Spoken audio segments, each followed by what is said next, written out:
Israel ফিলিস্তিন ইস্যুতে recently western ওয়ার্ল্ডে ফিলিস্তিনের পক্ষে যেই দেশটি সবথেকে বেশি অ্যাক্টিভ ভূমিকা পালন করেছে সেটি হচ্ছে স্পেনের বর্তমান সোশ্যালিস্ট সরকার। মরক্কান অথরিটি কেন বর্ডার নিয়ন্ত্রণ শিথিল করে দিল? সেটাই হচ্ছে মূল প্রশ্ন। মরক্কোর সাথে ইসরায়েল ও আমেরিকার সুসম্পর্ক বহুদিনের। সুপ্রিয় দর্শক, খবর সংযোগের বিশেষ আয়োজনে আপনাদেরকে স্বাগত। আপনাদের সঙ্গে রয়েছি আমি আহমদ আতিক। আমাদের অনুষ্ঠানটি আপনারা পৃথিবীর কোন প্রান্ত থেকে দেখছেন কমেন্টে জানান। আমরা আপনার মতামত শুনতে চাই। চলুন তাহলে আজকের অনুষ্ঠান শুরু করি। স্প্যানিশ টেরিটরি সেউতাতে গত কয়েকদিন যেই মাইগ্রেশন ক্রাইসিস দেখা গিয়েছে, সেটা কি শুধুই মাইগ্রেশন ক্রাইসিস ছিল, নাকি তার পেছনে কাজ করেছে বড় ধরনের কোনো পরিকল্পনা? সময় যত পার হচ্ছে ততই ধারণা করা হচ্ছে যে এটা গতানুগতিক কোনো মাইগ্রেশন ক্রাইসিস ছিল না, বরঞ্চ একটি পরিকল্পনার অংশ ছিল। যদিও এর কোনো প্রমাণ এখনো পাওয়া যায়নি, শুধুমাত্র ধারণা ছাড়া। তবে সামাজিক যোগাযোগ মাধ্যমে যেসব বিষয় প্রকাশিত হয়েছে এবং মরক্কো সরকারের যেসব কার্যক্রম লক্ষ্য করা গেছে, তাতে এটি সুপরিকল্পিত বলেই মনে করা যায়। ইসরায়েল ফিলিস্তিন ইস্যুতে রিসেন্টলি ওয়েস্টার্ন ওয়ার্ল্ডে ফিলিস্তিনের পক্ষে যেই দেশটি সবথেকে বেশি অ্যাক্টিভ ভূমিকা পালন করেছে সেটি হচ্ছে স্পেনের বর্তমান সোশ্যালিস্ট সরকার। ইসরায়েলের সহযোগিতায় পাঠানো কিছু যুদ্ধজাহাজ স্প্যানিশ বন্দরে প্রবেশ করতেও তিনি অনুমতি দেননি। পেদ্রো সানচেজ শুধুমাত্র নেতানিয়াহুর সমালোচনাই করেননি, সরাসরি মার্কিন প্রেসিডেন্ট ডোনাল্ড ট্রাম্পেরও সমালোচনা করেছেন এবং ইরানের বিপক্ষে যুদ্ধ শুরু করার বিষয়টিকে শুধুমাত্র ভুল সিদ্ধান্ত বলেই ক্ষান্ত হননি। সেই সাথে আমেরিকাকে কোনো ধরনের সহযোগিতা করার বিষয়টিও প্রত্যাখ্যান করেছেন। তার সরকারের এই রিসেন্ট অ্যাক্টিভিটির কারণে স্বাভাবিকভাবেই পেদ্রো সানচেজ হয়ে ওঠেন ডোনাল্ড ট্রাম্প ও নেতানিয়াহুর বিষের কাঁটা।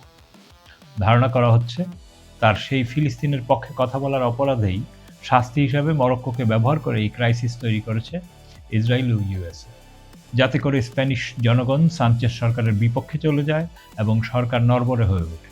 গত কয়েকদিন মরক্কো থেকে অনুপ্রবেশকারীদের অনেকগুলো ইন্টারভিউ সোশ্যাল মিডিয়াতে প্রকাশিত হয়েছে। প্রতিটি ইন্টারভিউতে দেখা যাচ্ছে তারা সবাই এই বিষয়ে কনফার্ম ছিল যে সেউতা শহরে কোনো মতে 1 মাস থাকতে পারলেই তাদেরকে মেইনল্যান্ড স্পেনে নিয়ে যাওয়া হবে এবং সেইখানে তাদের লিগ্যাল হবার সুযোগ তৈরি হবে। এমন ধারণার জন্ম হবার কারণ কি? কারণ গত কয়েক সপ্তাহ যাবৎ সোশ্যাল মিডিয়াতে একটি বড় ধরনের ক্যাম্পেইন চলেছিল যে সেউতাতে প্রবেশ করতে পারলেই মেইনল্যান্ড স্পেনে যাওয়া সম্ভব হবে। এইসব পেজ থেকে দিন, তারিখ ও সময় পর্যন্ত নির্ধারণ করা হয়েছিল সেইখানে প্রবেশের। বিভিন্ন পেজ ও বোট আইডি ব্যবহার করে এই বিষয়ে এত বেশি পোস্ট করা হয়েছিল যে সাধারণ জনগণ সত্যিই সেটাকে সত্য মনে করে নেয়। অন্যদিকে মরক্কান অথরিটি ইচ্ছাকৃতভাবেই বর্ডারের নিয়ন্ত্রণ শিথিল করে দেয়, যার দরুন হাজার হাজার মানুষ বর্ডার ক্রস করতে সমর্থ হয়। বর্তমান যুগে সোশ্যাল মিডিয়াকে ব্যবহার করে মিথ্যা তথ্য ছড়ানোর এই ব্যাধি মারাত্মক রূপ ধারণ করেছে। ভবিষ্যতে এর ফলাফল আরও বাজে হতে পারে। মরক্কান অথরিটি কেন বর্ডার নিয়ন্ত্রণ শিথিল করে দিল? সেটাই হচ্ছে মূল প্রশ্ন। মরক্কোর সাথে ইসরায়েল ও আমেরিকার সুসম্পর্ক বহুদিনের। এই তো কিছুদিন আগেই মরক্কোর একটি হাইওয়ে ওপেন করে তার নাম দেওয়া হয়েছে প্রেসিডেন্ট ট্রাম্প হাইওয়ে। তাছাড়া মরক্কো অনেক বছর যাবৎ ইসরায়েল থেকে বিভিন্ন অস্ত্র ও টেকনোলজি ক্রয় করে যাচ্ছে। পররাষ্ট্রনীতিতে মরক্কোর প্রথম ও সবথেকে বড় এজেন্ডা হচ্ছে ওয়েস্টার্ন সাহারা।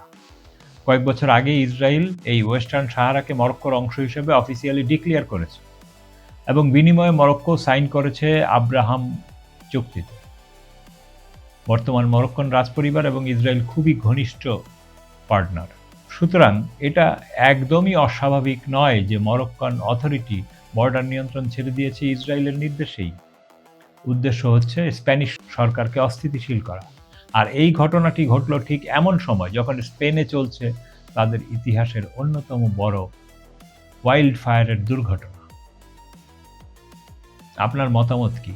কমেন্টে জানান, ভিডিওটি লাইক করুন, শেয়ার করুন এবং চ্যানেলটি সাবস্ক্রাইব করে বেল আইকনে ক্লিক করুন যেন পরবর্তী অনুষ্ঠান মিস না হয়। দেখা হবে পরের অনুষ্ঠানে। ততক্ষণ সুস্থ থাকুন, ভালো থাকুন। খোদা হাফেজ।